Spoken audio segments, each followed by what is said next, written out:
Dosa pembawa petaka yang menjerumuskan umat manusia dalam Al-Kabair.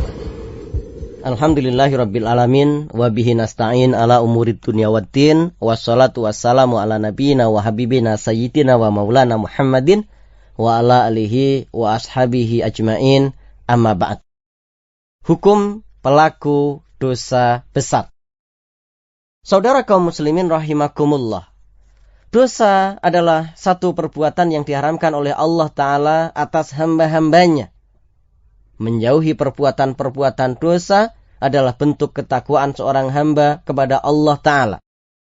Karena hakikat takwa adalah menjalankan perintah-perintah Allah Ta'ala dan menjauhi larangan-larangannya. Ditinjau dari sisi besar dan kecilnya suatu dosa, maka dosa terbagi menjadi dua kategori, yaitu dosa besar dan dosa kecil. Pembagian dosa menjadi dosa besar dan dosa kecil ini berdasarkan firman Allah, A'udzubillahi minasyaitonirrajim, in tajtanibu kaba'ira ma tunhauna anhu nukafir ankum sayyi'atikum wa nudkhilkum mudkholan karima. Jika kalian menjauhi dosa-dosa besar di antara dosa-dosa yang dilarang kepada kalian mengerjakannya, niscaya kami hapus dosa-dosa kecil kalian dan kami masukkan kalian ke tempat yang mulia. Al-Quran Surat An-Nisa ayat 31. Dalam kitab Syu'abul Iman karya Imam Al-Baihaqi diriwayatkan dari Ibnu Abbas bahwa beliau berkata, la kabirota bi kabirotin ma'al istighfari wala sogirota bi sogirotin ma'al isrori. Tidak ada dosa besar dengan beristighfar dan tidak ada dosa kecil jika dilakukan dengan terus-menerus.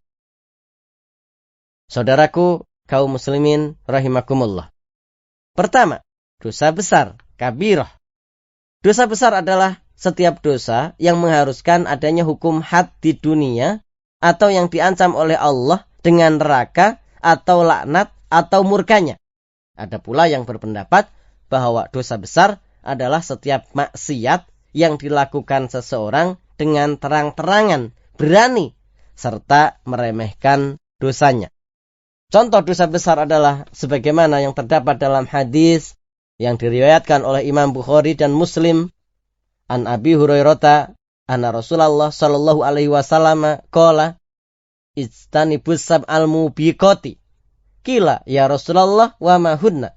Qala asyirku billahi wasihru wa qatlun nafsil lati harramallahu illa bil haqqi wa aklu malil yatimi wa aklur riba wa tawalli yaumaz zahfi wa qadful muhsanatil ghafilatil mu'minati. Abu Hurairah radhiyallahu anhu meriwayatkan hadis bahwa Rasulullah sallallahu alaihi wasallam bersabda, jauhilah oleh kalian 7 dosa besar yang menghancurkan. Dikatakan kepada beliau, wahai Rasulullah, apa saja dosa-dosa tersebut? Beliau sallallahu alaihi wasallam bersabda, syirik kepada Allah, sihir, membunuh jiwa yang diharamkan oleh Allah kecuali dengan cara yang benar, memakan harta anak yatim, memakan harta riba, lari dari medan perang, dan menuduh berzina kepada wanita yang suci. Saudara kaum muslimin rahimakumullah. 2. Dosa kecil, shoghiroh.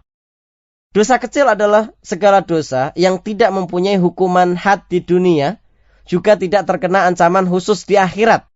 Ada pula yang berpendapat bahwa dosa kecil adalah setiap kemaksiatan yang dilakukan karena alpa atau lalai dan tidak henti-hentinya orang itu menyesali perbuatannya sehingga rasa kenikmatannya dengan maksiat tersebut terus memudar. Contoh dosa kecil adalah sebagaimana yang diriwayatkan oleh Imam Muslim dalam kitab sahihnya sebagai berikut. An Abi Hurairah anin Nabi sallallahu alaihi wasallam qala kutiba ala ibni adama nasibuhu minaz zina mudrikun dzalika la mahalata fal ainani zinahuma an-nadharu wal udhunani zinahuma al-istima'u wal lisanu zinahu al-kalamu wal yadu zinaha al-batshu Warrijlu zinaha al-khuta wal qalbu yahwa wa yatamanna wa yusaddiqu dzalika al-farju wa yukadzibuhu. Abu Hurairah radhiyallahu anhu meriwayatkan hadis bahwa Rasulullah sallallahu alaihi wasallam bersabda, dicatat atas anak cucu Adam bagiannya dari zina. Pasti dia mendapatkannya, tidak mungkin tidak. 2 mata zinanya adalah memandang, 2 telinga zinanya adalah mendengar, lisan zinanya adalah berbicara, tangan zinanya adalah memegang, 2 kaki zinanya adalah melangkah, hati adalah menginginkan dan mendambakan. Hal itu dibenarkan oleh kemaluan atau didustakannya. Hadis riwayat Muslim. Saudara kaum muslimin rahimakumullah. Menurut pandangan Ahlus Sunnah wal Jamaah, dan ini adalah pandangan yang tepat lagi benar, yaitu sesungguhnya orang yang melakukan dosa besar tidaklah menjadi kafir jika dia termasuk ahli tauhid. Tetapi ia adalah seorang mukmin dengan keimanannya dan fasik dengan dosa besarnya. Pelaku dosa besar berada di bawah kehendak Allah Azza wa Jalla.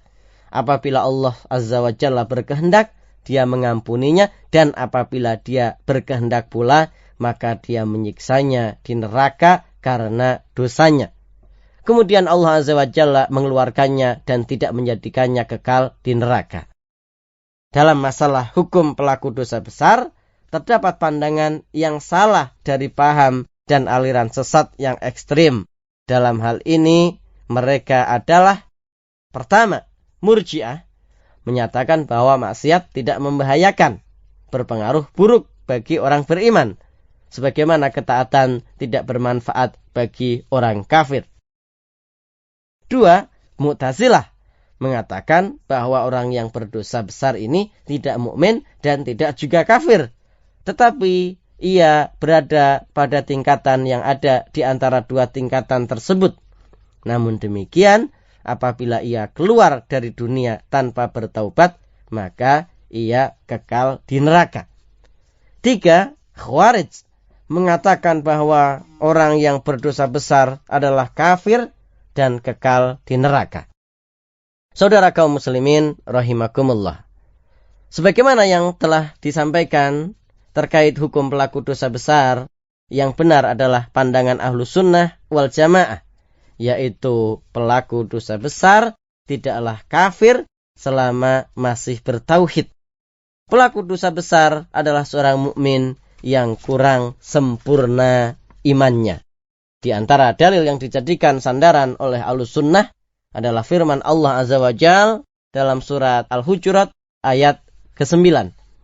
Wa in ta'ifatani minal mu'minina iktatalu fa aslihu bainahuma. Jika ada 2 golongan dari orang-orang mukmin berperang, maka damaikanlah antara keduanya. Sisi pendalilan dari ayat ini adalah Allah Azza wa Jalla tetap mengakui keimanan pelaku dosa peperangan dari orang-orang mukmin. Bahkan Allah Azza wa Jalla memerintahkan orang-orang mukmin untuk mendamaikan antara saudara-saudara mereka seiman. Dalil kedua adalah sebagaimana yang diriwayatkan oleh sahabat Abu Sa'id Al-Khudri radhiyallahu anhu, bahwa Rasulullah sallallahu alaihi wasallam bersabda, Allah memasukkan penduduk surga ke dalam surga. Dia memasukkan orang-orang yang dikehendaki dengan rahmatnya. Dia memasukkan penduduk neraka. Kemudian berfirman, lihatlah orang yang engkau dapatkan dalam hatinya iman seberat biji sawi, maka keluarkanlah ia.